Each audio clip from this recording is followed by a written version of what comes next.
Meanwhile, in Egypt, Egyptian President El-Sisi has emphasized the importance of cooperation between Egypt, Cyprus, and Greece to address Middle East developments and achieve stability with the aim of preventing further conflict escalation. In his speech at the Egyptian Cypriot Greek summit, President El-Sisi called for intensified efforts to calm the region and address crises like the wars in Gaza and Lebanon and achieve stability in Syria, Yemen, Libya, and Sudan. He also warned against escalating the conflict into a comprehensive war, which would have catastrophic political, economic, and security repercussions, including unprecedented waves of displaced persons and illegal immigration.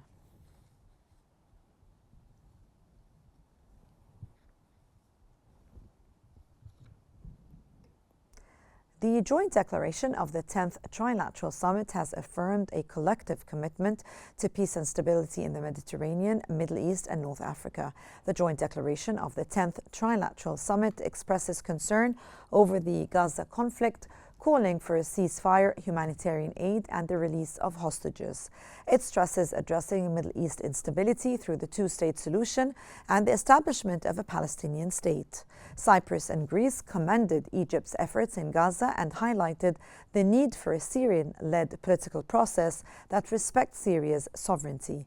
The declaration also affirmed expanding tripartite cooperation to enhance regional and global stability.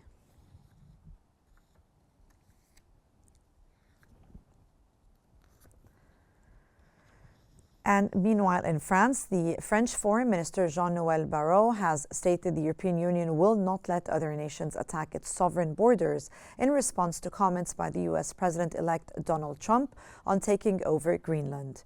Barrot said he did not believe the US would invade the vast Arctic island that has been part of Denmark for over 600 years.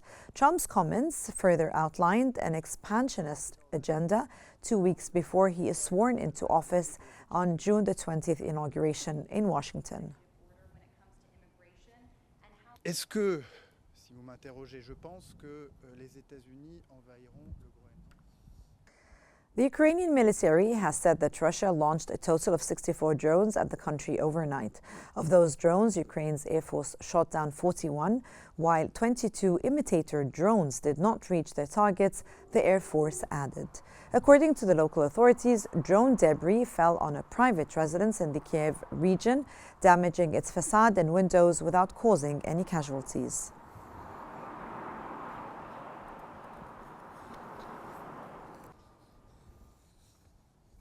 The Consulate General of Poland has been closed in St. Petersburg in Russia. Russia decided to close Poland's Consulate General in December 2024 in response to Poland's decision to close the Russian consulate in Poznan. The Russian Foreign Ministry said in a statement it was also declaring 3 of the Polish consulate's diplomatic staff members persona non grata and that they would have to leave Russia by a certain date.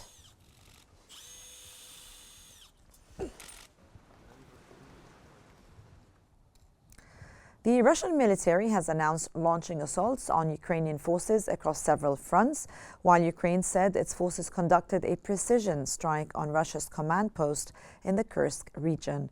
Russia's Ministry of Defense reported that its troops destroyed enemy tanks, howitzers, armored vehicles, and ammo depots in the last 24 hours, while air defense systems downed 50 Ukrainian drones.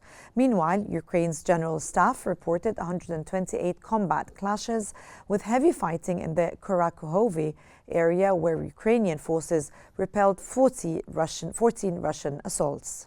Ukraine also claimed a strike on a Russian naval infantry headquarters in the Kursk region.